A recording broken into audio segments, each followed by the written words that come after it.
మమ్మల్నిగా ప్రేమించిన మా ప్రేమల పడవ తండ్రి, నమ్మకమైన మా దేవానికి స్తోత్రాలు చెల్లించుకుంటున్నాం. ఈ ఉదయకాల సమయంలో సన్నిధికి వచ్చి మీరు ఆరాధించే మాకు అనుగ్రహించారు. మీకు స్తోత్రాలు. ఇప్పటికే వచ్చిన బిడ్డను బట్టి మీకు స్తోత్రాలు. అనేక రావాల్సిన వారు ఉంటున్నారు. వారందరి కావాల్సిన మీరు అనుగ్రహించండి. వారి మధ్యలో ఉన్న వారికి తోడైంది నడిపించండి. మంచి వారిని జ్ఞాపకం చేసుకోనండి. తండ్రి మా అనారోగ్యంలో వారికి ఆరోగ్యం దయచేసి నేర్పించమని ప్రార్థిస్తుంటున్నా. ప్రభావ మరి మంది చుట్టూ కాపుదల మధ్యలో ఉంచండి. నేను కాలడిస్టెన్స్ తొలగించండి. మాలాగే ఏ స్థలాల్లో ఆరాధన జరుగుతున్నదో ఈ స్థలాలకు అవసరం ఇప్పుడు అనుగ్రహిస్తున్నామని ప్రార్థిస్తుంటున్నాను. ఈ సమయంలో మేము ఆరాధించిన కొరకై మా ప్రభావ మేమంతటి వారము మీ యొక్క గొప్పతనము, మీ మహా ప్రేమ, ప్రభావ మీ యొక్క సంకల్పము, మీ ఏర్పాటు మేము మా ప్రభావ తెలుసుకోకపోతే మా ప్రభావం మేము ఆరాధించడానికి తెలియదు. కాబట్టి వచ్చిన మిమ్మల్ని మేము అర్థం చేసుకోవడానికి మాకేం చేస్తున్నారో, ఏం చేయబోతున్నారో వాటన్నిటిని మేము జ్ఞాపకం చేసుకొని హృదయపూర్వకమైన ఆరాధన చెల్లించడానికి సహాయం చేయమని వేడుకుంటూ మరి నేను దాసులను కూడా మా ప్రభావం క్షేపించుకొని మీ దగ్గర మాటలు దయచేయడానికి సహాయం చేయమని ప్రార్థిస్తూ ఇదాల కార్యం నెరవేర్చమని వేడుకుంటూ వందనాలు చెల్లించుకుంటూ వారికి కూడా పాటలో సహాయపడుతూ వచ్చారు. ఇదాల వస్తారు అప్పచెప్పుకుంటారు. ఈ రీతిగా దీని యొక్క పక్షులందరికీ కావాల్సిన ఇప్పుడు అనుగ్రహించవలసిందిగా పెడుతుంటారు. కనుక ఆమె మా ప్రభావాన్ని గౌరవించుకుంటారు. ఈసే పరిశుద్ధ నామమున స్తుతించి ప్రార్థించి కనపరచి పెట్టుకుంటున్నాము తండ్రి. మనం ఆరాధన చేసుకున్నప్పుడు పరిశుద్ధ గ్రంథంలో నుండి కొన్ని మాటలు చదువుకున్నారు. లూకాసు వార్త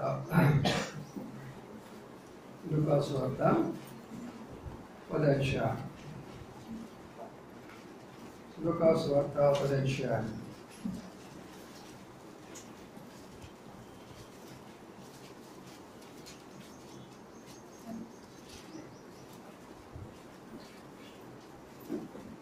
అధ్యాయము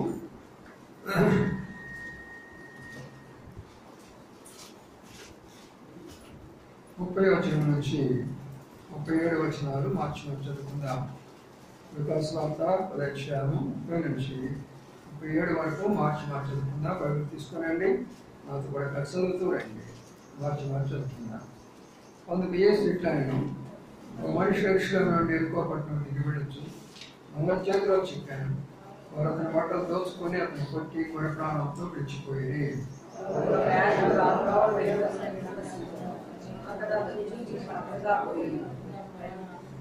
అలాగని లేవేటప్పుడు చోటికి వచ్చి చూసి ప్రక్కగా పోయినాం.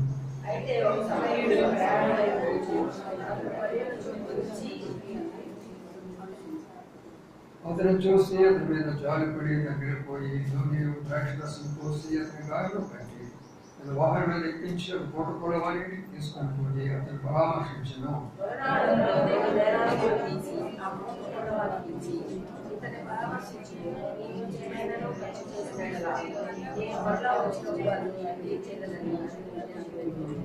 అతను చేతిలో చిక్కిన వారికి ఎముకలో పొరుగువాడు ఆయనని నీకు తోచున్నదని యేసు అడగా అతను అతని మీద జాలిపడిన వాడే ఆయనను.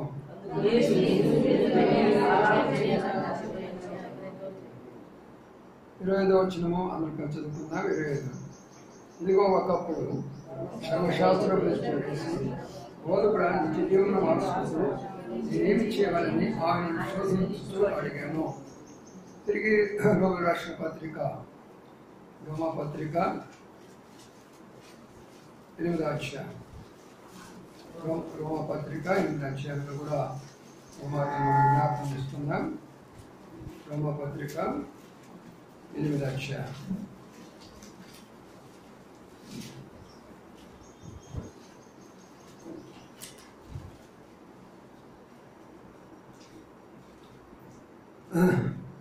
రోమాయణ అధ్యాయంలో ఆ మాట మనం చూసుకున్నాం. 2వ వచనాన్ని అందరూ కలిసి చదువుకున్నాం. 2వ వచనం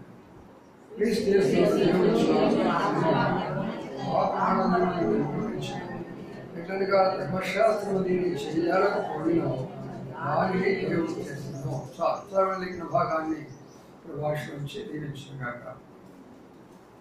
ఇది మనకు తెలిసినటువంటి యొక్క స్టోరీ, ఎన్నోసార్లు వింటాము. ఈ యొక్క మంచి సమరం యొక్క చరిత్ర మనం చాలాసార్లు అనేక విధాలుగా మరి సండే స్కూల్ దగ్గర నుంచి కూడా వింటూనే వస్తాం. కానీ దాన్ని మనం లోతుగా అధ్యయనం చేస్తే మరి ఈ యొక్క భాగంలోనే పాత నిబంధన కృత నిబంధన మొత్తం అందులోనే అమర్చిపెట్టాడు. అంత మాత్రమే కాకుండా బైబిల్ 66 పుస్తకాలు కూడా అందులోకి వస్తాయి. అంత మాత్రమే కాకుండా సర్వ ప్రపంచంలో జరుగుతున్న సమస్తమైనటువంటి మతాలకు సంబంధించిన విషయాలు కూడా ఆ కొంచెంలోనే ఉంటాయి. అంత లోతైన విధానంలో పరిశుద్ధాత్మ దేవుడు దాన్ని రాస్తూ వచ్చాడు. ఏదో చిన్న స్టోరీ అనుకుంటాం, కానీ దాన్ని మనం ధ్యానిస్తున్నప్పుడు అనేక విషయాలు, ఆశ్చర్యకరమైన విషయాలు మనం చూస్తూ వస్తాం. కాబట్టి నేను కూడా చాలా విషయాలు దీన్ని ధ్యానిస్తూ నేర్చుకుంటూ వచ్చాను. ఇంతకుముందు నేర్చుకున్న విషయాలు కూడా ఇప్పుడు ప్రభువు నేర్పిస్తూ వచ్చారు, మనం కూడా నేర్చుకున్నాం. మొట్టమొదటి విషయాన్ని మనం ఇక్కడ గమనించినట్లయితే, ధర్మశాస్త్రోపదేశుడు వచ్చి నిత్య జీవాన్ని పొందడానికి నేనేం చేయాలయ్యా అన్నాడు. ధర్మశాస్త్రోపదేశుడు అంటే ధర్మాన్ని ఉపదేశించేవాడు. ఈ లోకంలో ఎన్ని మతాలు ధర్మాన్ని గురించి ఉపదేశించడం లేదు. బౌద్ధ మతాన్ని గురించి వాడు ఉపదేశించడం లేదా, జైన మతాన్ని గురించి వాడు ఉపదేశించడం లేదా, లేక జొరాస్ట్రర్ మతాల నుంచి వారు ఉపదేశించడం లేదా, లేక ముస్లింలు వారి యొక్క మతాన్ని గురించి చెప్పడం లేదా, యూదా జనాంగం వారి మతాన్ని గురించి చెప్పడం లేదా, సనాతన ధర్మం అనుకొని హిందూ ధర్మం అనుకునే వీడు చెప్పడం లేదా. కానీ వాడికే తెలీదు నిత్యం పోవడానికి. అందుకని అడుగుతుంటున్నాడు, మా ఆచారాలని మేము చేస్తున్నాం, కానీ మేము నిత్యం పోవాలంటే మాకే అనుమానం ఉంది అంటున్నారు. ప్రియమైన సోదరులారా, దీన్ని బట్టి ఏమర్థం చేసుకుంటాం? ఎన్ని మతాలు ఈ లోకంలో ఉన్నాయో ఎవరికి కూడా గ్యారెంటీ తెలియదు నేను స్వర్గానికి పోతాను అనేది. అందుకనే ఇది చెప్పలేక మానవుడు 47 లక్షల జన్మాలు ఎత్తుతాడు అని ఒక మాట చెప్పేశాడు. అది అసలు సంగతి. అంటే దాని అర్థం ఏంటి? దానికి అంతం ఉండదు కదా. ఇక 47 లక్షల జన్మాలంటే ఎప్పుడు అవుతుందో అది. మనం ఏం చెప్తున్నాం కరెక్ట్గా? పాపం చేసేవా నరకమే, పరిశుద్ధం ఉన్నావా పరలోకమే. అంత ధైర్యంగా మనం చెప్పుకొస్తున్నాం. కానీ వీళ్ళు చెప్పుతున్నారు ఎలాగున్నా ధర్మశాస్త్రోపదేశకుడు, నేను ధర్మాన్ని ఉపదేశిస్తున్నాను, ఉదయం లేస్తే పాండిత్యాన్ని చెప్తున్నాను, జనాలు పిలుచుకుంటున్నాను, ఆ యొక్క పురాణము, ఈ యొక్క పురాణము, ఆ వేదము, ఈ ఉపనిషత్తు అన్నీ చెప్తూనే ఉన్నాను. కానీ నిత్య జీవం పోవాలంటే ఏం చేయాలో నాకే అర్థం కావట్లేదు పరిస్థితుల్లో ప్రభు ఈ శ్రేష్టమైనటువంటి ఒక ఉపమానం ద్వారా గొప్ప విషయాలు చెప్తూ వచ్చాడు. కానీ మొట్టమొదటి మనం నేర్చుకునే గొప్ప పాఠం ఏంటనక, ఈ లోకంలో ఏ మానవుడు కూడా నిత్య జీవాన్ని గురించి తెలియకుండా బోధించేవాడే కానీ తెలుసుకొని బోధించేవాడు ఎవరు లేరు అనే విషయాన్ని మనం జ్ఞాపకం చేసుకున్నాం. రెండో విషయానికి వస్తే, అప్పుడు ఆయన ఒక విషయాన్ని గురించి చెప్తూ వచ్చాడు, ఒక వ్యక్తిని గురించి చెప్పాడు. మనం చదువుకున్న దాని విషయంలో 4 వ్యక్తులు ఉంటారు అక్కడ. ఈ 4 విషయాలు చాలా ప్రాముఖ్యమైనటువంటి విషయాలు. ఈ 4 విషయాల్లో 7 స్టెప్పులు ఉంటాయి, అనగా 7 అనుభవాలు ఉంటాయి. కాబట్టి ఈ 4లో ఈ 7 అనుభవాలు ఏంటో, మన అనుభవం ఏంటో చూసుకొని మన ప్రభుని ఆరాధించవలసిన వారిగా ఉంటున్నాం. ఇక్కడ మనం గమనించినట్లయితే మొట్టమొదటి విషయాన్ని అక్కడ ఆయన ప్రభు అయిన యేసుక్రీస్తు వారు ఆ ధర్మశాస్త్రోపదేశం చెప్తూ ఒక మాట చెప్పాడు. ఇదిగో ఒక వ్యక్తి ఉన్నాడు, యెరూషలేము దగ్గర నుండి యెరికోకు దిగి వెళ్ళుచున్నాడు అనే మాట కనబడుతుంటాడు. యెరూషలేము నుండి యెరికోకు దిగి వెళ్ళుచున్నాడు అంటే దాని అర్థం ఏంటి? యెరూషలేము అనేది ఉన్నతమైనటువంటి స్థలం, ఎత్తైన స్థలంలో కట్టబడింది. యెరికో అనేది 2వ భాగంలో ఉన్నటువంటి స్థలం. ఇప్పుడు యెరూషలేము అనేది దేవుని ద్వారా స్థాపించబడినటువంటిది. అదే యెరికో అనేది మరి యెహోషువ కాలంలో శపించబడినటువంటిది అన్నమాట. కాబట్టి దేవుని ద్వారా ఆశీర్వదించబడినటువంటి ఆ జనాంగము ఆ దేవుని విడిచిపెట్టేసేసి యెరికోలో శాపగ్రస్తమైన దాని కొరకై ప్రయాణం చేస్తున్నాము అనే విషయాన్ని మొట్టమొదటి మనం జ్ఞాపకం చేసుకోవాలి. ఇక్కడ నా ప్రియమైన సోదరులారా, యెరూషలేములో శాంతి, సమాధానము, సంతోషము, ఆనందము, ప్రభు యొక్క సన్నిధిని విడిచిపెట్టేసినటువంటి ప్రజలు శాపగ్రస్తమైనటువంటి లోకములో యెరికో పట్టణం కొరకై వాళ్ళు ప్రయాణం చేస్తున్నారు.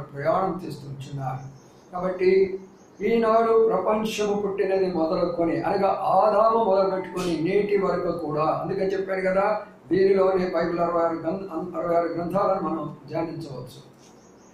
అప్పటి నుండి ఇప్పటి వరకు కూడా ప్రయాణం చేస్తున్నారు దైవ సన్నిధిలో నుండి శైతాను సన్నిధిలోకి. దేవుని యొక్క నిర్ణయించిన స్థలాల్లో నుండి శైతాను నిర్ణయించిన స్థలాల్లోకి ఇలాగ వారు ప్రయాణము కొనసాగిపోతున్నారు. అంటే దిగిపోతున్నారు కానీ ఎక్కిపోతున్నారు అనలేదు. ఎక్కిపోవడం అనేది ఆత్మీయ ఎదుగుదల గురించి తెలియజేస్తుంది. దిగిపోవడం అనేటటువంటిది ఆత్మీయ యొక్క పతనాన్ని గురించి తెలియజేస్తున్నది. అందుకని నేడు ప్రపంచం అంతా కూడా దిగిపోతున్నది. దేవుని సన్నిధిని పోగొట్టుకున్నారు, యెరూషలేమును పోగొట్టుకున్నారు, యెరూషలేమునున్న దేవుడు యెహోవా దేవుని పోగొట్టుకున్నారు, యెరూషలేమున్న దేవుని యొక్క తేజస్సును పోగొట్టుకున్నారు, యెరూషలేము ఉన్నటువంటి శాంతి సమాధానాన్ని పోగొట్టుకున్నారు, యెరూషలేము ఉన్నటువంటి దైవ ప్రత్యక్షను కోల్పోయినారు. అది నాకు అవసరం లేదనుకొని దిగిపోతూ మార్గ మధ్యలో ఒక సంగతి జరిగింది.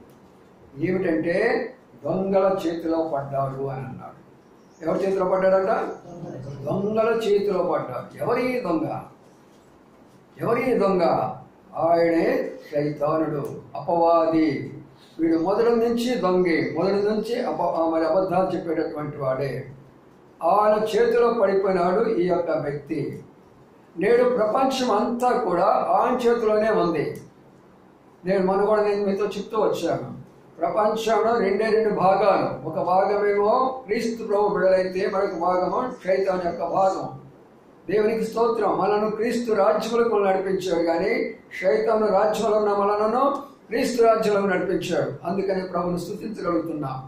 క్రీస్తు రాజ్యం లేకుండా శైతాను రాజ్యంలో ఉన్నవారు లోకములో ఉన్న వారిని స్తుతిస్తున్నారు. లోకములో వారు సొంత విధానములో కొంతమంది రాజకీయ నాయకులను స్తుతిస్తే, కొంతమంది సినిమా యాక్టర్లను స్తుతిస్తే, మరికొంతమంది అయినటువంటి భక్తులను, ఋషులను, మహామునులను, దేవదేవతలను వారి ప్రకారంగా వారు స్తుతిస్తూ పోతుంటున్నారు.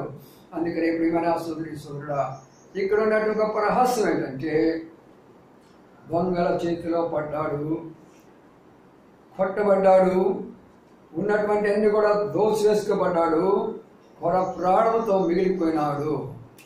నేడు ప్రపంచంలో ఉన్న ప్రతి ఒక్క పరిస్థితి అదే. ఎవరైతే రక్షణ లేని వారిగా ఉన్నారో, ఎవరైతే ప్రభువును అంగీకరించకుండా ఈ లోకంలో జీవిస్తున్నారో, వారి అందరి బ్రతుకులు ఇలాగనే ఉన్నాయి. కొట్టబడుతూ ఉంటున్నారు. శైతాను దెబ్బ మీద దెబ్బ కొడుతూనే ఉంటున్నాడు. అందుకనే అయ్యా మాకు శాంతి లేదు, అయ్యా మా కుటుంబంలో శాంతి లేదు, మా రాష్ట్రంలో శాంతి లేదు, మా దేశంలో శాంతి లేదు. ఇలాగా ఉంటుంది. వాడు కొట్టేవాడు కొడుతూనే ఉంటాడు, కొడుతూనే ఉంటాడు, దెబ్బలు తింటూనే ఉంటాము. అందుకని ప్రియమైన సోదరులారా, మనం ఎందుకు ఆరాధించాలంటే వాడి చేతులను తప్పించుకున్నాము కాబట్టి, వాడి దెబ్బల్లో నుండి తప్పించుకున్నాం కాబట్టి ఈనాడు ప్రభువును మనం స్తుతించి ఆరాధించవలసిన వారిగా ఉన్నాం. ఒకప్పుడు వాడి చేతిలోనే పట్టాము, వాడి చేతిలో పడిపోయినాడు. ఎన్ని దెబ్బలు కొట్టాడో, మానసికంగా ఎన్నిసార్లు, ఎన్ని రకాలైనటువంటి ఆత్మీయంగా పతనమైపోయినామో, ఎన్ని విధాలుగా శారీరకంగా కృంగిపోయినామో, ఎన్ని దెబ్బలు మన మీద కొడుతూ వచ్చాడో. అయితే ఇక్కడ గమనించవలసిన విషయం ఏంటంటే వాటన్నిటి ఆ పరిస్థితుల్లో నుంచి మనం ఈరోజు విడిపించుకున్నాము కాబట్టి ప్రభువును స్తుతించడానికి, ఆరాధించడానికి ఇక్కడికి వచ్చినాం. సరే, ఇప్పుడు ఆ విషయం అయిన తర్వాత మనం చదువుకునేటువంటి విధానంలో అతడు కొట్టబడ్డాడు, దోచుకోబడ్డాయి, తన వస్త్రాలు దోచుకోబడ్డాయి అనే మాట ఉన్నది. ఈ వస్త్రాలు ఎవరిచ్చారండి? దేవదేవుడు మొట్టమొదటి మనకు మహిమా వస్త్రాలు ఇచ్చాడు. ఆ మహిమా వస్త్రాలు పోగొట్టుకున్న కారణం చేత ఆదాముకు మరి వస్త్రాలు ఇచ్చాడు. అవే అనేకమైనటువంటి యొక్క భూసంబంధమైనటువంటిది వస్త్రాలు వాడికి ఇచ్చిన వాడిగా ఉంచున్నాడు. ఇలాంటి యొక్క భూసంబంధ వస్త్రాలు, పర సంబంధ వస్త్రాలు అన్నిటినీ కూడా తీసివేస్తుంటున్నాడు, దిగంబరిగా చేస్తుంటున్నాడు. అనగా దాని అర్థం ఏంటంటే లోకములో సాక్ష్యం అనేది లేకుండా పోతూ ఉంటున్నది. దిగంబరత్వం అంటే సాక్ష్యం అనేది ఈ రోజున ఎవరైనా చెప్పండి, నాకు మంచి సాక్ష్యం ఉందని చెప్పగలిగినటువంటి వారు ఒక్కరు రమ్మని చెప్పండి. ఏ గొప్ప వ్యక్తి అయినా సరే, నేను మంచి సాక్ష్యం కలిగి ఉన్నాను, నా కుటుంబాన్ని గురించి, నన్ను గురించి ఒక మంచి సాక్ష్యం ఉన్నది. గాంధీ గారి గురించి మనం చాలా గొప్పగా చెప్పుకుంటున్నాం. మరి ఈ రోజు వచ్చినటువంటి పార్టీలు ఎంత భయంకరంగా విమర్శిస్తుంటున్నారు. ఇందిరా గాంధీ గురించి మనం గొప్పగా చెప్పుకుంటున్నాం. మరి ఈ రోజు వచ్చిన పార్టీలు అంత భయంకరంగా గురించి చెప్పుకుంటున్నాము. అలాగనే ఏ వ్యక్తి గురించి సాక్ష్యం అనేది ఈ లోకంలో లేనే లేదు. అందుకనే ఇక పురాణాలు పోతే ఎవరికీ సాక్ష్యం లేదు. రకరకాల విధానాల్లో సాక్ష్యాలు కోల్పోయినారు. అంటే వస్త్రాలన్నీ దొంగిలించబడ్డాయి, సాక్ష్యాలంతా పోగొట్టుకున్నారు. ఏ విధానంలో వాళ్ళకి సాక్ష్యం లేదు. కొట్టబడిన వారిగా ఉన్నారు, దోసుకోబడిన వాడిగా ఉన్నాడు, ఆఖరికి పడగొట్టబడ్డాడు, పూర్తిగా కింద పడిపోయినాడు. ఇక లేవలేను నేను కూడా అనేక సందర్భాల్లో మన జీవితాలు ఇదే అనుకున్నాము కదా. నేను లేవలేను, నా పరిస్థితి అంతా కూడా ఇదే అనుకున్నాను. సాధు సుందర్ సింగ్ గారు కూడా అదే అనుకున్నాడు. ఎన్నో దేవుడు మొక్కులు మోక్కున్నాను, ఎంతమందిలో నేను ప్రార్థన చేశాను, ఆయన కొరకు ఎదురు చూశాను. నేను ఇక లేవలేను అనుకున్నాను, చనిపోతాను అనుకున్నాను. ఆకర్షణలో లేపాడు ప్రభు. ప్రియమైన సోదరి సోదరులారా, ఈ లోకంలో పడిపోయిన వారిని లేవదీయడానికి ఎవరి చేత కాదు, ఏ ప్రభుత్వం చేత కాదు, ఏ నాయకుడి చేత కాదు.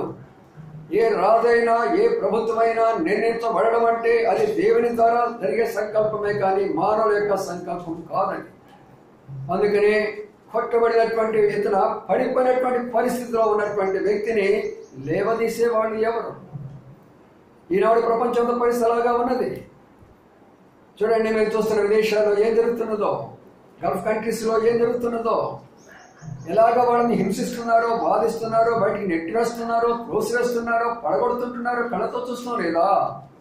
అంటే దాని అర్థం ఏంటంటే ఈ లోకం అనేటటువంటిది దొంగల చేతిలో ఉన్నది, శైతానుడి చేతిలో ఉన్నది. ఎంతమంది అయితే శైతాను చేతిలో ఉన్నారో వాళ్ళ బ్రతుకంతా ఇది ఇలాగనే ఉంటుంది. అయితే మనము ఆ బ్రతుకులో లేము, దానిలో నుంచి బయటకు వచ్చాము. కాబట్టి ఈరోజు ఆ ప్రభుని మనం స్తుతించబోతున్నాం. సరే, ఇప్పుడు ఇది ఒక స్టెప్ అయిపోయింది అనుకోనండి. ఈ సందర్భంలో పడిపోయినటువంటి వ్యక్తి అదే దారిలో వస్తుంటున్నాడు. ఒక ఈయన ఎక్కడి నుంచి ఈయన ఎక్కడ పోతున్నాడు తెలిసిన?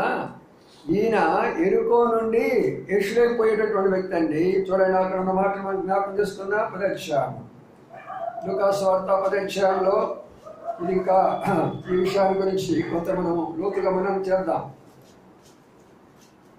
37వ వచనం అంటున్నాడు, అప్పుడు ఒక యాజకుడు ఆ త్రోవను వెళ్ళుట తటస్థించును, అతను చూసి ప్రక్కకి పోయాను.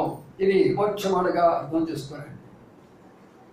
అప్పుడు ఆ పడిపోయినటువంటి స్థితిలో ఉన్నవారిని ఒక యాజకుడు వెళుతున్నాడట. యాజకుడు అంటే ప్రీస్ట్ అంటారు. ఈ యాజక ధర్మము ఎక్కడ ప్రారంభించబడిందంటే మోషే కాలంలోనే ప్రారంభించబడింది. అక్కడ నుంచి ధర్మశాస్త్ర కాలం వచ్చింది. ఆ ధర్మశాస్త్ర కాలంలో యాజకులు అనేవారు నియమించబడినప్పుడు ఆ బాధ్యత అంతా కూడా యాజకులకు అప్పగించాడు దేవుడు. అంటే ఒక వ్యక్తిని పరిశుద్ధుడిగా నిర్ణయించాలన్నా, ఒక వ్యక్తిని పవిత్రుడిగా నిర్ణయించాలన్నా, ఒక వ్యక్తిని పరలోకానికి అర్హుడిగా చేయాలన్నా ఆ బాధ్యత అంతా యాజకులారా మీది అని చెప్పాడు. అందుకనే ఎవరు తప్పు చేస్తారో, ఎవరు పాపం చేస్తారో, ఒక పక్షిని కానీ ఒక పశువుని కానీ జంతువుని కానీ తీసుకొచ్చేసి వాళ్ళు దాన్ని వధించినప్పుడు మీ బాధ్యత ఏంటంటే ఆ రక్తాన్ని తీసుకొని వెళ్ళి ఆ యొక్క ప్రోక్షణ చేసేసి బలిపీఠం మీద ఇప్పుడు ఆ రక్తాన్ని తీసుకొని వారి మీద నువ్వు చల్లినట్లయితే వారు పరిశుద్ధులైపోతారు అని ఆనాడు ధర్మశాస్త్రంలో చెప్పబడినటువంటి యొక్క సత్యం. అందుకని ఇప్పుడు యాజకుడు వెళ్ళాడు, కానీ ఏం చేశాడంట? చూచాడు, వెళ్ళాడు. చూచాడు, వెళ్ళాడు, కానీ లేవనెత్తలేదు. అంటే ఇది దేని గురించి తెలియచేస్తున్నది అంటే మొట్టమొదటిగా ధర్మశాస్త్రం గురించి తెలియచేయబడుతుంది. ఈ లోకంలోకి మోషే ద్వారా వచ్చిన ధర్మశాస్త్రం అనేటటువంటిది మానవుని యొక్క పాపా నుంచి విడుదల పొందలేకపోయినాడు. అందుకని మనం చదువుతూ వచ్చాం రోమపత్రికలో, ధర్మశాస్త్రము ఏమి చేయలేకపోయినదో అది క్రీస్తు చేసిరనే మాటలు చదువుకుంటూ వచ్చాం. దాని అర్థం ఏంటంటే ధర్మశాస్త్రం అనేటటువంటిది ఆజ్ఞలు, విధులు, కట్టడాలు మాత్రమే. అవి కానీ నువ్వు చేసుకుంటే, ఆ నియమాలు పాటిస్తే భౌతికమైనటువంటి అనేకమైన ఆశీర్వాదాలు చెప్పినాడు ప్రభు. ద్వితీయోపదేశకాండం చూస్తే అన్ని ఆశీర్వాదాలు ఉంటాయి. నేను నా యొక్క ఆజ్ఞలు పాటించినట్లయితే మీకు ఇన్ని రకాలైనటువంటి ఆశీర్వాదాలు ఇస్తానని చెప్పాడు. కానీ పరలోకాన్ని గురించి ఆయన ఏం చెప్పినాడంటే కంటి కన్ను పంటికి పన్ను, అంటే కొట్టే వాళ్ళని కొట్టండి, తిట్టే వాళ్ళని తిట్టండి. అందుకే కదా ఇప్పుడు ఇజ్రాయెల్ దేశం కొట్టదన్నారు. బైబిల్ ప్రకారం ఇజ్రాయేలు నిజంగా బైబిల్ని అనుసరించే వాళ్ళైతే వాళ్ళ క్రైస్తవులు అయితే మరి యుద్ధం చేస్తారా ప్రక్క దేశంలో నుంచి? అంతమందిని చంపగలరా వాళ్ళు? అందుకని వాళ్ళు ఏంటంటే ధర్మశాస్త్రంలోనే ఉన్నారు. వాళ్ళు ధర్మశాస్త్రం కింద ఉండి ధర్మశాస్త్రం నుంచి బయటికి రాలేక ఆ పద్ధతులు చేస్తుంటున్నారు. అందుకని మొట్టమొదటిగా ఆ దారిలో వచ్చినటువంటిది యాజకుడు అంటే అర్థం ఏంటంటే ధర్మశాస్త్రం వచ్చింది మానవుడిని పాపం నుండి విడిపించేదాని కొరకు, మానవుడు పడిపోయిన పానవుడిని లేపేదాని కొరకు, మానవుడు తిరిగి జీవింపజేసి దేవుని సమీపింపజేసేదాని కొరకై ఒక ధర్మశాస్త్రాన్ని దేవుడు ఇచ్చినాడు. అయితే ఆ ధర్మశాస్త్రము కూడా ఆ యాజకులు ఏం చేశారంటే నిర్లక్ష్యం చేస్తూ వచ్చారు. ప్రియమైన సోదరులు అర్థం చేసుకోరండి ఇక్కడ. అందుకని ఇర్మియా గ్రంథంలో సమయం లేదు కాబట్టి ఆరాధనకు కొంచెం క్లుప్తంగా చెప్పాలి కాబట్టి ఇర్మియా గ్రంథము, హెస్కేల్ గ్రంథాలు మనం చదివితే ఆ ప్రవక్తలను వారు నోటికొచ్చినట్లుగా వాళ్ళు ప్రవర్తిస్తారు.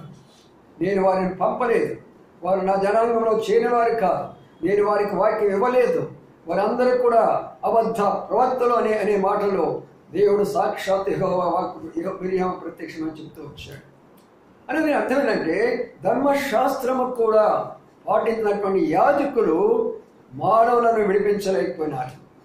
ఈ లోక సంబంధమైన ఏ బలులైనా, ఈ లోక సంబంధమైన ఏ హోమాలైనా, ఈ లోక సంబంధమైన యజ్ఞయాగాదులైనా, ఈ లోక సంబంధమైన ఎలాంటి యొక్క నదుల యొక్క స్నానాలైనా, లేక ఈ లోక సంబంధమైనటువంటి ఏ ప్రతిష్టాపనైనా సరే ఒక వ్యక్తిని మోచించలేమనే విషయాన్ని గుర్తుపెట్టుకోవాలి. ఎందుకంటే నేడు లోకమంతా కూడా అంధకారంలో ఉన్నది.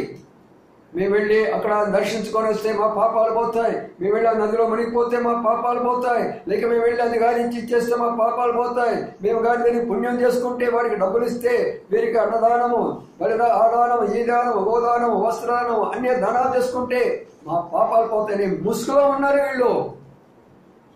అందుకని ప్రియులారా, వారి ద్వారా కూడా ఒక వ్యక్తికి విడుదల కలగలేదు. అందుకనే మొదటి వ్యక్తి ఎందుకు రాయబడింది ఇక్కడ అంటే ముగ్గురు వరుసగా వచ్చారు. ఒకటి యాజకుడు, రెండవది ఎవరు లేవీయుడు, మూడవ ఆయన ఎవరు సమరయుడు. ఈ క్రమాన్ని మీరు జాగ్రత్తగా ఆలోచించండి. ఈ క్రమాన్ని మనం ఆలోచన చేస్తే మొదటిగా వచ్చింది ధర్మశాస్త్రమే. ధర్మశాస్త్రం నుంచి మానవునికి పాపానికి విడుదల కలగలేదు. ధర్మశాస్త్రం నుంచి మానవునికి మరి సైతాన్ నుంచి విడుదల కలగలేదు. అందుకని ఇప్పుడు అదే దారిలోకి వచ్చాడు మరి ఒక వ్యక్తి వచ్చాడు, లేవీయుడు. లేవీ గోత్రము యాజకులు చేసే పనికి వీళ్ళు అసిస్టెంట్స్గా ఉంటారు, అక్కడ పరిచారకులుగా ఉంటారు లేవీయులు అనేవారు. యాజకులు గుడిలోకి వెళ్ళి వాళ్ళు హోమాలు, ధూపాలు, ద్రవ్యాలు అవన్నీ కూడా సమర్పిస్తున్నటువంటి ఆ సందర్భాల్లో వీరు అక్కడ ఉండి వాళ్ళకి అందించడము, అవి తీసుకొని రావడము, వాళ్ళ చేతితో తీసుకొని బయట పెట్టడము, ఇలాంటి పనులు చేస్తూ ఉంటారు ఈ యొక్క మరి లేవీలు అనేటటువంటి వారు. ఈ వ్యక్తి కూడా అదే మార్గాన్ని వెళుతూ ఉంటున్నాడు. ఆ వ్యక్తి కూడా చూసాడు, ఆ వ్యక్తిని తన మార్గంలో తను వెళుతూ వచ్చాడు. ప్రియమైన సోదరులారా, ఈ లేవీలు ఆ దినాల్లో మందసము భుజాల మీద పెట్టుకొని మోస్తుండేవారు. మందసాలు భుజాల మీద పెట్టుకొని మోస్తుండేవారు. ఈ రోజున మనం అనేకమైనటువంటి మన హిందూ తత్వంలో ఉన్నటువంటి అనేక పండుగలను మీరు చూడండి, లేక అనేక గుడుల గోపురాల దగ్గరికి వెళ్ళండి, పెద్ద పెద్ద దేవాలయాల దగ్గరికి పోండి. వారు ఏం చేస్తారు తెలుసా? ప్రత్యేకమైన కొంతమందిని పిలిపించి మేమే మొయ్యాలా, అది మేమే ఆ రథాన్ని మేమే మొయ్యాలా, లేక ఆ స్వామీజీని మేము మొయ్యాలా, లేక ఆ యాజకుడు మేము మొయ్యాలని అటువైపు ఇటువైపున కూర్చోబెట్టుకొని మోస్తూ వస్తారు. వీళ్ళు లేవీలు అనేది. కాబట్టి ఈ లేవీలు ఆ మార్గాన్ని పోయారే కానీ ఆ పడిపోయినటువంటి వ్యక్తిని గురించి ఆలోచన చేయలేదు. ప్రపంచం అంతా కూడా శైతాను చేతిలోకి వచ్చేసేసి శైతాను వారి జీవితాలను పతనము చేసి అనేక రకాలకు బానిసలుగా చేసేసి వారి జీవితంలో శాంతి సమాధానం లేకుండా వారిని ఎన్నో విధాలుగా ఇబ్బందులు పెట్టేసేసి కుటుంబాలు నాశనం చేసేసి రాష్ట్రాలు నాశనం చేసేసి మరి ప్రపంచం అంతా కూడా అల్లకల్లోలం చేస్తున్నటువంటి దినాల్లో యాజకులని ఏం చేయగలుగుతున్నారు? లేవి నుండి ఏం చేయగలుగుతున్నారు? ఈ రోజున మాకంతమంది పూజారులు ఉన్నారు, మాకెంతమంది వీళ్ళు ఉన్నారు, మాకెంతమంది పండితులు ఉన్నారు, మాకెంతమంది ఋషులు ఉన్నారు. ఏం చేస్తున్నారు? ప్రజలను వినిపించడానికి ఏమైనా చెప్తున్నావా? ఒక పరిశుద్ధతను గురించి బోధిస్తున్నారా? ఒక సమానత్వాన్ని గురించి బోధిస్తున్నారా? ఒక యథార్థత గురించి బోధిస్తున్నారా? కర్మ అనుభవించురా అని అబద్ధాలు చెప్తూ ఉంటున్నారు. కాబట్టి ఇది రెండవ ప్రక్రియ. ఈ విధానంలో కొనసాగిపోతున్నాడు కానీ పడిపోయిన వ్యక్తి లేవలేకపోతుంటున్నాడు, మూలుగుతూ ఉంటున్నాడు. ఎవరు లేపే పరిస్థితుల్లో లేడు. పోనీ తన దగ్గర ఏమంటే అంత దోసుకొని పోయినారు, ఇక ఏమీ మిగలలేదు ఈ లోకంలో తనకు. ఇది అయిన తర్వాత కొంత సమయం అయిన తర్వాత ఇప్పుడు సమరయుడు వస్తున్నాడనే మాట అక్కడ ఉన్నది. చూడండి, ఇక్కడ ఉన్నటువంటి గొప్ప రహస్యాన్ని మీకు చెప్తూ ఉంటున్నాను. సమరయుడు, ఆయనేమో యాజకుడని పిలువబడ్డాడు, ఈయనేమో లేవీయుడని పిలువబడ్డాడు. ఈయన సమరయులు అని పిలువబడుతున్నాడు. చూసారా ప్రియులారా? ఒక ఆయన బైబిల్ గ్రంథంలోనే నికోదేము అనేటటువంటి ఆయన ప్రభు దగ్గరికి వచ్చి కృత జన్మాన్ని గురించి అడిగినప్పుడు ఆ సందర్భంలో జరిగిన విషయాలు ఒక విషయం ఏమన్నారంటే, నజరేతు నుండి ఏదైనా మంచిది వస్తుందా? సమరయులో నుంచి ఎవరైనా మంచివాళ్ళు వస్తారా అంటే దాని అర్థం ఏంటంటే సమరయులు అంటే మంచివారు కాదు అని. సమరయులు అంటే మంచివారు కాదు, క్రైస్తవులు అంటే మంచివారు కాదు, బైబిల్ అంటే మంచిది కాదు, దేవుని సేవకులు అంటే మంచివారు కాదు. వారంతా కూడా మత ప్రబోధం చేస్తున్నారు, మత మార్పిడి చేస్తున్నారు, దేశ ద్రోహులు. వీళ్ళందరూ కూడా మంచివాళ్ళు కాదు.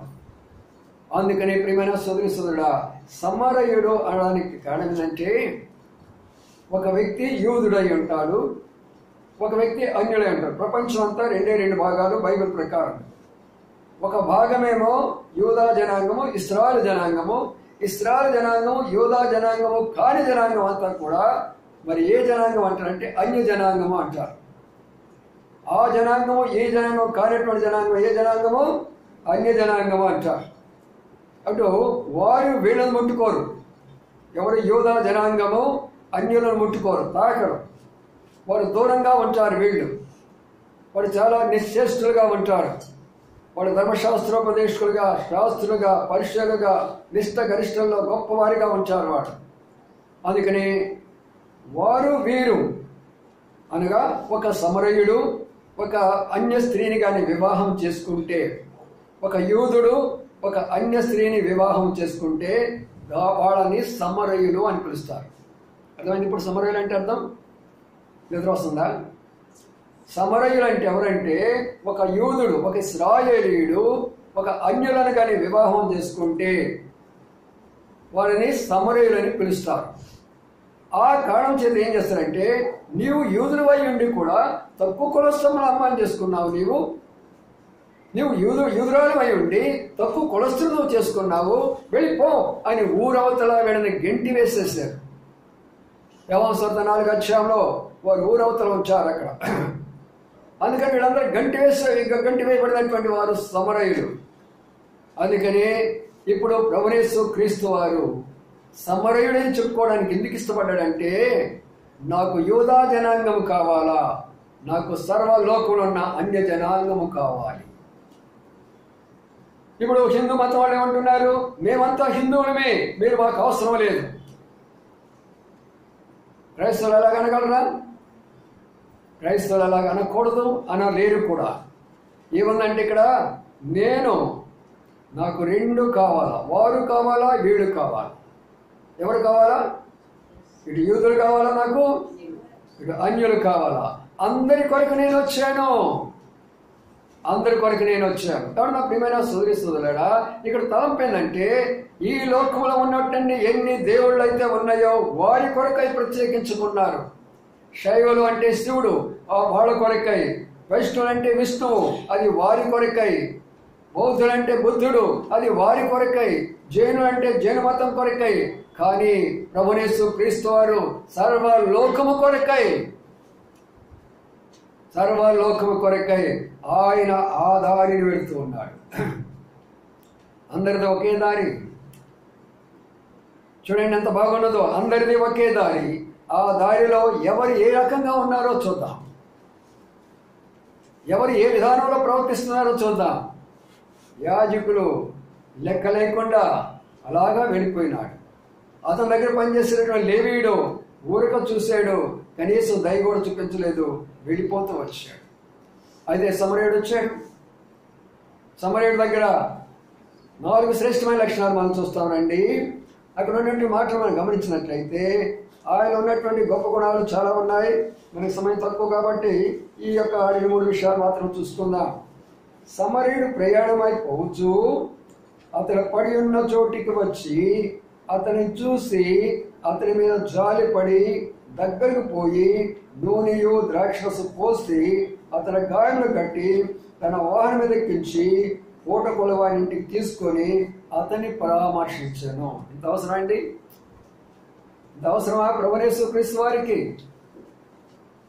ఒక క్రైస్తవ యొక్క నమూనా, ఒక క్రైస్తవ యొక్క సిద్ధాంతము, ఒక క్రైస్తవ యొక్క సంఘము, ఒక క్రైస్తవ యొక్క సేవా విధానం, ఒక క్రైస్తవ యొక్క సేవకుడికి ఉండవలసిన బలమైనటువంటి యొక్క సిద్ధాంతాలు ఇక్కడ వాయబడ్డాయి.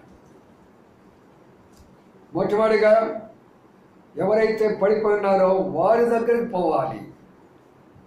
ఒకప్పుడు మనం పడిపోయి ఉన్నాము. మన యొక్క జీవితంలో పాపం చేత, అపరాధము చేత శైతాను మనం పడగొట్టేశాడు. లేవలేని పరిస్థితులు మనం ఉన్నాం. కొంతమంది త్రాగుబోతులుగా, కొంతమంది తిండిపోతులుగా, కొంతమంది అబద్ధీకులుగా, కొంతమంది మోసం చేసేవారిగా, కొంతమంది రకరకాలైనటువంటి యొక్క చెడు అలవాటులతో జీవించినటువంటి మనలను లేపినాడు. కాబట్టి ప్రభువా, ఈనాడు లేపినటువంటి జనాంగంలో నన్ను చేర్చావు కాబట్టి నా సంగతి ఎవరు పట్టించుకోలేదే. నేను నమ్మినటువంటి దేవుడు ఎంతోమంది ఉన్నారు, ఎవరు నన్ను రక్షించలేదే. నేను వెళ్ళినటువంటి గుడి పూజాలు ఎంతోమంది ఉన్నారు, ఎవరు నాకు మార్గం చూపించలేదే. నేను చేసినటువంటి హోమాలు బలులు ఎన్నో ఉన్నాయే, ఏది నన్ను కూడా రక్షించలేదే. ప్రభువా, నీవు నా దగ్గరికి వస్తావా? నీవు నా దగ్గరికి వస్తావా? చూశాడు, తొలగిపోలా. ఆయన తొలగిపోలా. ఆకాశం చూసినటువంటి ఆయన భూలోకాన్ని నోహ కాలంలో ఎలాగో తుడిచిపెట్టతాడో అలాగ తుడిచిపెట్టగలడు ఆయన. కానీ ఆయన ఉన్నది జాలి, ఆయన ఉన్న వాగ్దానము, నేను తిరిగి లాంటి జల ప్రళయాన్ని మీ మీదకి రప్పించునని చెప్పిన వాగ్దానం మాట తప్పనటువంటి దేవుడు మనకున్నాడు. అందుకని ఆ ప్రియమైన సోదరి సోదరుడా, ఇప్పుడు జరుగుతున్నది ఏంటంటే దగ్గరకు వచ్చాడు, లేవనెత్తాడు. తన దగ్గర 2 వస్తువులు ఉన్నాయి. ఒకటి ద్రాక్షరసము, 2 నూనె. కాబట్టి ధర్మశాస్త్రంలో ద్రాక్షరసం నూనె ఉండదు. ఏ ధర్మంలో కూడా ద్రాక్షరసం నూనె ఉండదు. ఏ మతంలో కూడా ద్రాక్షరసం నూనె ఉండదు. ఏ యొక్క ఋషులు మహానుభావుల దగ్గర ఈ యొక్క ద్రాక్షరసం నూనె ఉండదు. దాని అర్థం ఏంటంటే, నీ గాయాలు కట్టబడాలన్నప్పుడు ఒక వ్యక్తి 2 రకాలుగా గాయాలు అవుతాయండి. ఒకటి శరీర సంబంధమైన గాయము, 2 మానసికమైనటువంటి గాయం. శరీర సంబంధ గాయాన్ని మార్చవచ్చు, కానీ మానసిక గాయాన్ని మార్చడం చాలా కష్టమైనటువంటి విషయం. అందుకనే ప్రభుయేసు క్రీస్తు వారు ఆయన శరీరం పొందిన గాయాల కంటే కూడా మానసికంగా ఆయన పొందినటువంటి గాయాలు చాలా గొప్పవి. ఆయన సమరయుడు అన్నాడు, దయ్యాలు పట్టినవాడు అని అన్నాడు, అనేక రకాలైనటువంటి యొక్క మాటలు ఉపయోగించాడు. అయినా కూడా అన్నిటినీ సహించుకున్నాడు, ఓర్చుకున్నాడు, ప్రేమ కలిగిన వాడిగా రుజువుపరుచుకుంటూ వచ్చాడు. అందుకని ప్రియమైన సోదరులారా, ఇప్పుడు వచ్చాడు ఆయన అక్కడికి గాయాలను కట్టి దాని కొరకై వచ్చాడు. ఎన్నో అవసరాలు మన జీవితాల్లో గాయాలు పొందలేదా? ప్రభువుని అంగీకరించిన మనకు ఎంతమంది మనం బాధపెట్టలేదా? మన భర్తలే మనం బాధపెట్టలేదా? మన బంధువులు మనం బాధపెట్టలేదా? అనేక సందర్భాలు ప్రభువుని ఎరగనటువంటి వాడు ఎన్ని రకాల గాయాలు మనం చేస్తుంటారు. కొన్నిసార్లు కొట్లాట్లు, కొన్నిసార్లు తగాదాలు, ఎన్ని రకాలైనటువంటి పరిస్థితులు కూడా వచ్చే మనకు తెలియదా? వీటన్నిటి నుంచి ఈ రోజున మనం ఎందుకు ఇష్టపడటం లేదు? కొట్లాడికి మనం ఎందుకు వెళ్ళటం లేదు? తగాలు వేసుకోవడానికి ఎందుకు ఇష్టపడటం లేదు? వాదించడానికి ఎందుకు మనం ఇష్టపడటం లేదు? వాటిలోంచి బయటికి ప్రభు మనం నడిపించాడు. ఇప్పుడు మనం కొట్టబడలేదు, మనము లేవనెత్తబడిన వారంగా కనబడుతుంటున్నాం. అందుకని ఆయన జాలిపడి ఈ రెండిని తీసుకొని వచ్చాడు. ఏమిటి ఆ రెండు? ఒకటి ద్రాక్షారసము. గాయాలు మాన్పాలంటే యేసుక్రీస్తు ప్రభు యొక్క రక్తం అవసరము. ద్రాక్షారసమైన రక్తానికి గుర్తు. ఒక వ్యక్తి యొక్క పాప క్షమాపణ జరగాలంటే, జన్మ కర్మ పాపాలు చేసిన సమస్తమైన పాపాలు తొలగిపోవాలంటే ఏ యాజకుడు చేయలేడా పని, ఏ లేవీడు చేయలేడా పని, ఈ లోకంలో ఉన్నటువంటి ఏ ధర్మశాస్త్రము చేయలేదా పని. ఒకరే ఒకరు చేయగలరు. ఎవరైతే ఆ రక్తాన్ని ఇవ్వగలరో, ఎవరైతే ఆ రక్తాన్ని చిందించగలరో, ఆ రక్తం ద్వారా మాత్రమే వారి గాయాలన్నీ కూడా కట్టబడినవిగా కనబడుతుంటున్నాయి. కాబట్టి మనము, ప్రభువా, నేను గాయపరచబడ్డాను, నా అవివేకము ద్వారా, నా అవిధేయత ద్వారా, నా అజ్ఞానము ద్వారా, నా యొక్క ప్రభువా మూర్ఖత్వం ద్వారా గాయపరచబడ్డాను. నన్ను కొట్టబడినటువంటి నన్ను దగ్గరికి వచ్చినావా? లేవనెత్తినావా? నీ రక్తాన్ని నా మీద ప్రోక్షించేవా? నా గాయాన్ని కడుతున్నావా ప్రభువా? ప్రియమైన సోదరులారా, అందుకనే ఆయన అది పోస్తున్నాడు. రెండవది ఇచ్చాడు. ఆయనకి నూనిస్తూ వచ్చినాడు. పరిశుద్ధాత్మ దేవుడు మనకి ఇచ్చాడు. ఒకప్పుడు మనకందరూ కూడా, మనం కూడా చెప్తూ వచ్చాను ప్రార్థనా సమయాల్లో, బైబిల్ స్టడీ క్లాస్లో కూడా, దురాత్మ పట్టిన వాళ్ళు ఎలాగా ఉంచారు? సారా దుకాణాలు వాడి, విభిచార దుకాణాలు వాడి, మోసమైనటువంటి యొక్క స్థలాలు వాడి, దొంగతనాలు చేసే స్థలాలన్నీ వాడి, ద్వేషము, అసూయ, పగలతో నింపబడి కొట్లాట, రేపులు, మానభంగాలు, అనేక రకాలైనటువంటివి చేస్తున్నారే. దేవుని నామం పేరిట ఇవన్నీ కూడా చేస్తున్నారే. ఆ దురాత్మలు, ఆ ఆత్మలు మనకు దూరపరిచి ఈనాడు పరిశుద్ధాత్మ నా హృదయంలో ఉంచారు. కాబట్టి ఆత్మ ఆరాధన నేను చేయగలుగుతుంటున్నాను. మిగతా వారందరూ చేసే శరీర సంబంధమైన ఆరాధనలో, వారు గుడులకు వెళ్ళినా, గోపురాలకు వెళ్ళినా, వాళ్ళు అర్పించే సమస్తమైన ఏమైనా ఉన్నాయంటే అవి శరీర సంబంధమైనటువంటివి కానీ ఆత్మ సంబంధమైనటువంటివి కాదు. ఈనాడు మనము ఆత్మతో ఆరాధించే ధన్యత మనకి ఇచ్చినారు. కాబట్టి ప్రియులారా, మరి ఇక్కడ గమనించినట్లయితే అంతటితో ఊరుకోలేదండి. ఆయన తన వాహనం మీద ఎక్కించుకున్నాడు. ఇవన్నీ చెప్పుకోవాలంటే సమయం లేదు కాబట్టి పూటకోని వాడిని ఇంటికి తీసుకొచ్చాడు. పూటకోని వాడిని ఇంటికి తీసుకొని వచ్చాడు. పూటకోని వాళ్ళ ఇల్లు అంటే ఇప్పుడన్నీ మనం హోటల్స్ అనుకుంటాం. అప్పుడు అలా ఉండేది కాదు. నేను చూసాను స్వయంగా పూటకోని వాళ్ళు. నేను తిన్నాను కూడా. వాళ్ళు భోజనం తయారు చేస్తారు, ఆ పూటకి ఆ పూట భోజనం పెట్టేస్తారు. వాళ్ళ తర్వాత మనకి కొంత వాళ్ళకి మనం డబ్బు ఇచ్చేస్తాం. అంతేకాదు, మనం ఉండడానికి కూడా ఒక చిన్న మంచాన్ని ఏర్పాటు చేస్తారు. ఆ మంచం మీద మనం పడుకొని ఉండొచ్చు. అలాగా పూటకోని వాళ్ళు అనేటటువంటిది ఆ దినాల్లో ఉండేటటువంటిది. కాబట్టి ఇప్పుడు ఈ సమరయుడు అనేటటువంటి ఈ వ్యక్తికి ఆ యొక్క పూటకోని వాళ్ళ ఇంటికి తీసుకోవాల్సిన పని ఏమొచ్చింది అనగా, తన భవిష్యత్తును గురించి ఆలోచన చేయగలిగినటువంటి శక్తి కలిగినటువంటి వాడు ప్రభువు యేసుక్రీస్తు వారు. మన కొరకు, మన బిడ్డల కొరకై, మన భవిష్యత్తు కొరకై ఆయన ఏర్పాటు చాలా గొప్పది. అందుకని నా ప్రియమైన సోదరులారా, ఈయన పూటకోల వారింటికి తీసుకెళ్ళినాడంటే ఆ పూటకోని వాళ్ళ ఇల్లే ఈ దేవుని యొక్క మందిరము. దేవుని యొక్క మందిరము పూటకోని వారి ఇల్లు. పూటకోని వాళ్ళ ఇంటిలో దేవుడు ఈ యొక్క పడిపోయిన వ్యక్తిని, పడగొట్టబడినటువంటి వ్యక్తిని, అనేక విధాలుగా గాయపరచబడినటువంటి వ్యక్తిని అందులో చేర్చేస్తున్నాడు. ఎంత ప్రేమ కలిగిన వాడు. ఈనాడు వరకు కూడా నేను 1970వ సంవత్సరంలో ప్రభువైన యేసుక్రీస్తు వారిని విశ్వసించి ఈనాడు వరకు ఎన్ని పరిస్థితులు నా మీదకి వచ్చినా, ఎన్ని కష్టాలు నా మీదకి వచ్చినా, ఎన్ని బాధలు నా మీదకి వచ్చినా, ఎన్ని నిందలు నా మీదకి వచ్చినా, ఎన్ని అవమానాలు నా మీదకి వచ్చినా సరే బలంగా నేను శ్వాసలు నిలబడగడం కలిగిన కారణం ఏంటంటే సహవాసంలో ఉన్న గొప్పతనం, సంఘంలో ఉన్నటువంటి గొప్పతనం. ఆ సంఘములో నన్ను దేవుడు చేర్చడమే కాదు, ఆయన ఏం చేశాడంటే ఆ ఖర్చు అంతా భరించినాడు. ఎంత ఖర్చు అయితే కావాలో ఆ గాయాల కొరకు, తన ఆహారం కొరకు ఎంత ఖర్చు అయితే ఉన్నదో ఆ ఖర్చు అంతటి కొరకై ఆయన భరించి 2 దేనారాలు ఇచ్చాడు. 2 దేనారాలు ఇచ్చాడు. ప్రియమైన సోదరీ సోదరులారా, ఆ 2 దేనారాలు ఇవి. మనం అందరం కూడా ఆ పడగొట్టబడిన వ్యక్తి లాంటి వాళ్ళని మనం పోషిస్తున్నటువంటిది ఈ గ్రంథమే. ఒకటి పాత నిబంధన, రెండవది కృత నిబంధన. ఈ 2 గ్రంథాల ద్వారా మనం వ్యక్తి పరలోకరాజ్యం చేస్తాడు. మిగతా యాజకత్వం ద్వారా, లేవితత్వం ద్వారా ఏ విధానం కూడా ఒక వ్యక్తి పరలోకంలో చేరడు.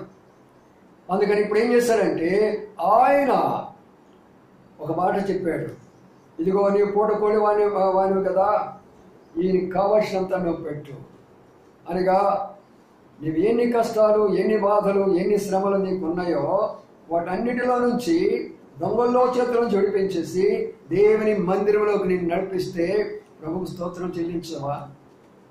ప్రభువును స్తుతించలేవా? ప్రభు, ఒకప్పుడు నా పరిస్థితి ఎలాగున్నది, దిక్కు లేకుండా పడిపోయినటువంటి స్థితి, నన్ను ఎవరో ఆదరించలేకపోయినారు ఈ లోకంలో. ఆ దారిలో అనేక మంది ప్రయాణం చేస్తూ వెళ్ళారే, ఏ ఒక్కరు నా దగ్గరికి రాలేకపోయినారే. నా పడిపోయిన స్థితి నుంచి నన్ను లేవనెత్తేవే, నా పడిపోయిన కుటుంబ స్థితి నుంచి నన్ను లేవనెత్తేవే, నా పడిపోయిన ఉద్యోగం నుంచి నన్ను లేవనెత్తేవే, నా పడిపోయిన చదువు నుంచి నువ్వు లేవనెత్తేవే, నా ఆత్మీయ జీవితాన్ని నుంచి నువ్వు లేవనెత్తేవి కదా ప్రభువా. ఇంతగా లేవనెత్తి నా భద్రత కొరకై సంఘాన్ని ఇచ్చినావు నీవు. నా కొరకై ప్రార్థన చేసేదాని కొరకై, నాకు భోజనం పెట్టేదాని కొరకై పూట కొని వాళ్ళ వలె దైవ సేవకుడు నా కొరకై నీవు ఇచ్చావు. దైవ సేవకుడు సమయంలో భోజనం పెడుతూ ఉండాలా అక్కడ ఉన్నటువంటి వ్యాధిగ్రస్తులకు, సమయంలో నీకు వాక్యం అందిస్తుండాలా దైవ సేవకులైన వాళ్ళకి. ప్రియమైన సోదరి సోదరులారా, ఈనాడు పూట కొని ఇళ్ళు లేవండి. పూట కొని వాళ్ళ ఇల్లు ఎందుకు ఆయన ఒక మాట చెప్పొచ్చు కదా. ఈనాడు సంఘాలు ఒకసారి చూడండి, ఏదైనా సరే పూట కొని వాళ్ళ ఇల్లు లాగా ఉన్నాయా సంఘాలు, లేక మందల్లాగా ఉన్నాయా? వాళ్ళందరూ కూడా యాజకులు మాత్రమే, వాళ్ళందరూ లేవీయులు మాత్రమే, క్రైస్తవ యాజకులు, క్రైస్తవ లేవీయులు. అంతేకాని వారి దగ్గర ఒక ఇల్లు యొక్క వాతావరణం వారి దగ్గర ఉండదు, ఒక మంద యొక్క వాతావరణం వారి దగ్గర ఉండదు. మోసపోతున్నారు, అందులోకి వెళ్ళిపోతున్నారు, అనేకులు పట్టబడుతున్నారు, అందులోకి నడిపించబడుతుంటున్నారు. అయితే దేవుడు మనలను ఈ స్థలానికి తీసుకుని వచ్చినారు. ప్రభువా, నీ మందిరంలోకి నడిపించేవా? రోడ్డు మీద పడబడినటువంటి నేను, గాయాలు కలిగినటువంటి నన్ను ఎంత ప్రేమతో అక్కడ తీసుకొచ్చావు ప్రభువా, నీకేం చెల్లించగలనయ్యా. ఆఖరి మాట చదువుకుందాం. అక్కడ ఏమన్నాడు తెలిసిన ఒక మాట ఏమన్నాడంటే, నేను ఇంకేమైనా ఖర్చు చేసినలా నేను మరల వచ్చినప్పుడు అది నీకు తీర్చునని అతనితో చెప్పి ఏమన్నాడండి? మళ్ళీ ఏం చెప్పాడు మన ప్రభు? నేను తిరిగి నీ కొరకై వస్తా. ఎంత ధన్యకరమైన పరిస్థితి. వాళ్ళకేముంది? ఈ అవతారంలో చనిపోయినా ఇంకో అవతారం, ఆ అవతారంలో చనిపోయినా ఇంకొక అవతారం. కానీ మన ప్రభు ఏమన్నాడు? నేను తిరిగి నీ కొరకై వస్తా. అప్పటి వరకు నువ్వు ఎక్కడ ఉండాలా?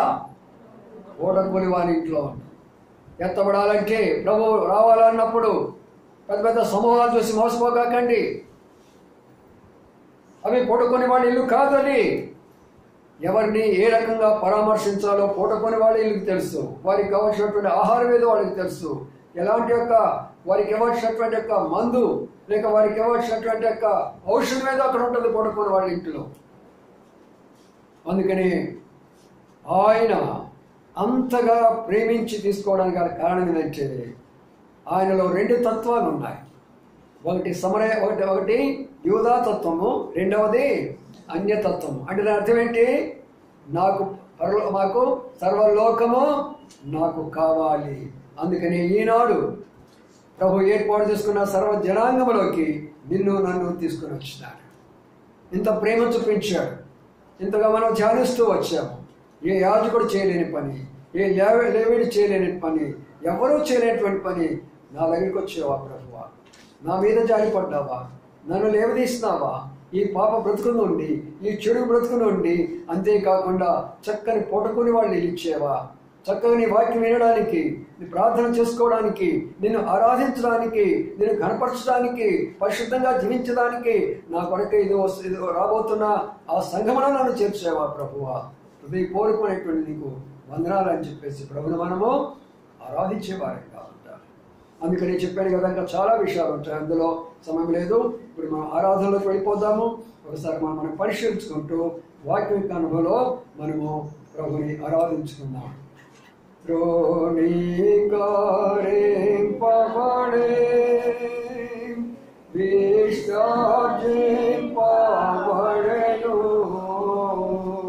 త్రోణీకరింపబడే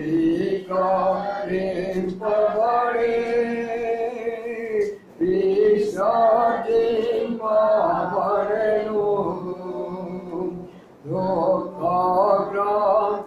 దుఃఖాక్రాంతుడాయే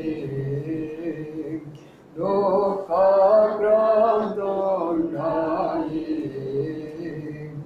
మన వ్యసనములా వహించి మనకై యేసు మరణించి మన పాపముల కొరకే నిత్య జీవమునిచ్చుటకే సజీవుడు సజీవుడాయే నిత్య జీవమునిచ్చుటకే సజీవుడు సజీవుడాయే. ఆరాధనకు పెడదాము. వాక్య కనుగోలు ఆరాధిద్దాము. మనం పడగొట్టబడిన వారిగా ఉన్నామా? లేవదీయబడిన వారిగా ఉన్నామా? గాయాలు కట్టబడిన వారిగా ఉన్నామా? రక్తము నూనెను కలిగిన వారంగా ఉన్నామా? కూడుకున్న వాళ్ళ ఇంట్లో చేర్చబడిన వారంగా ఉన్నామా? కృతజ్ఞత కలిగిన వారమై ఉండి ప్రభువును స్తుతించి ఆరాధిస్తాము. మొదటిగా సండే స్కూల్ టీచర్